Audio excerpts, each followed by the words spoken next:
off.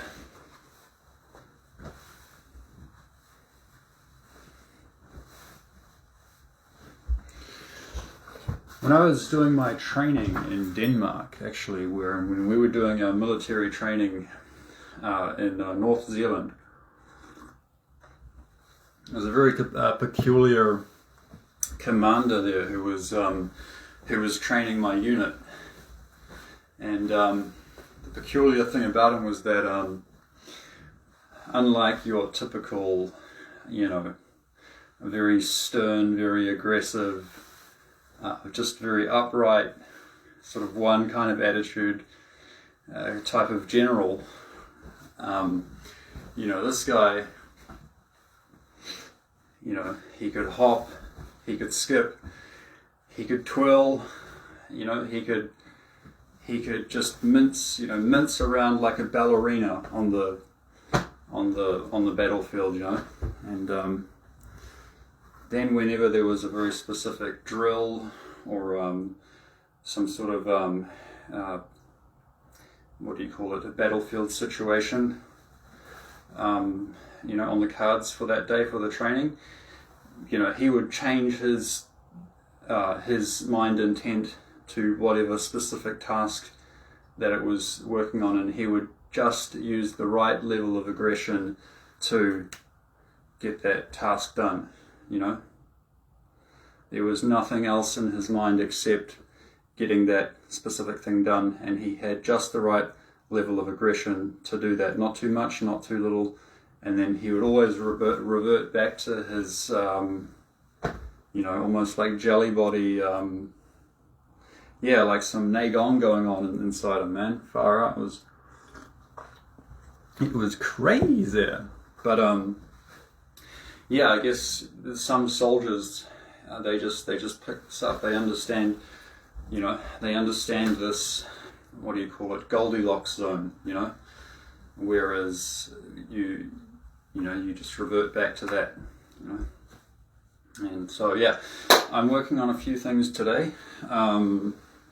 One is just how to explain, I guess, one of the very fundamental concepts that it's actually going to get you somewhere, if you understand this thing, and you will perhaps need to have a few basic experiential things in place. But even if you don't understand it now, I think this may be something that will come into your understanding, and you will have a sensitivity of that later on. So that's sensing opportunities to receive, opportunities in the energy fields around you. And the most basic example, very easy, is what is it? It's keeping me here to the ground, it's gravity. That's the most basic, the most fundamental constituent, I guess you could say corpuscle, meaning an individual constituent, or a core principle of something, the core, most fundamental, most irreducible thing, and that is the gravity. That is the most smallest corpuscle of, if you have that nailed down, then you have the most basic building block in the causal chain of events that you would like to manifest. So just like we sense because I can sense the gravity, because I have this enteric system, and in Qigong it ties together with what they call the Huang, which is a mesh of fascia that goes throughout the body, and it actually has electrical property, but they don't really talk about that so much. But they do talk about the conduction. They do explain that this fascia, once it's trained and it's integrated together like a net, you can conduct the qi through in various circuits to do various things. So that's there as well. So the individual constituent, that is gravity. That is the most basic, that is like the first domino in the domino effect, you know, in the causal chain of events that will then follow whatever that is. In the most basic causal chain of events, it is just that I am being pulled down to the earth. I have a ground in space-time. So the person that you're seeing here, I'm firstly you know, I guess you can say a vibration coming from a higher plane that is animating my physical body, and then this is who is actually speaking to you now. It's not necessarily you know, just the flesh and blood and what you would conventionally think, you know. So, you know, I use gravity because I'm aware of the gravity, because of my enteric system, because of my CB1 and CB2 receptors. Those are the ones that are responsible for, you know, basically my awareness in space-time, my inertia, my you know, my mass, the effect of my mass, and yes, you could say the inertia. That is the CB1 and CB2 receptors in the enteric system.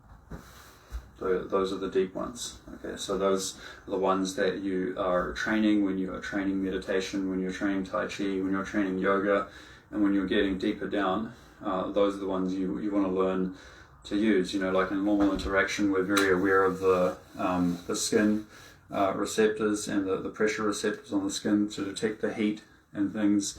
And then there's other ones as well that are relating to the brain waves, that you know, your energy fields are interacting in a certain way. There are other receptors also related to the CB1 and CB2 receptors in that same system.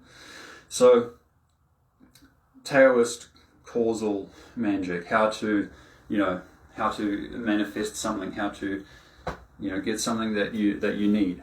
Okay, so I need to be able to walk around, you know. I need to be balanced, so I need to be aware of the gravity, you know, so that I can use it. And because I've been doing Qigong and Tai Chi for some time, so I have, you know, allowed the gravity to flow through my body, and I have just allowed it to open up my Huang, which is the, you know, this center very floppy fascia that doesn't necessarily have to be floppy, but when you train it in the right way, you know, you can develop it. Okay.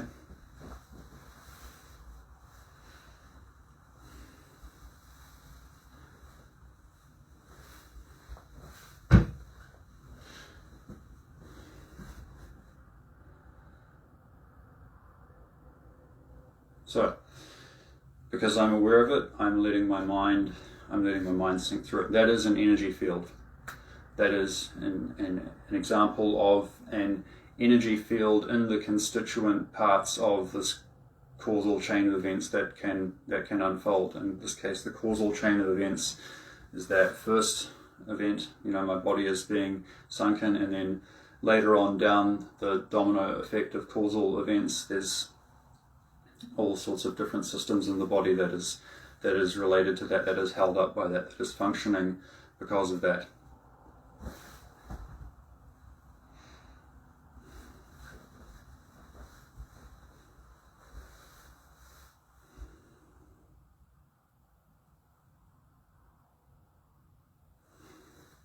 So when you sense an opportunity, in order the way you sense an opportunity is just being aware of these different influences, these different energy fields, just like you are aware of gravity and you are able to use it in a certain way, you know, to let your body flow through. And so we just have to have the desire and the will to use that, and then, you know, sense the opportunity and allow the energy to flow down that way to start this causal chain of events.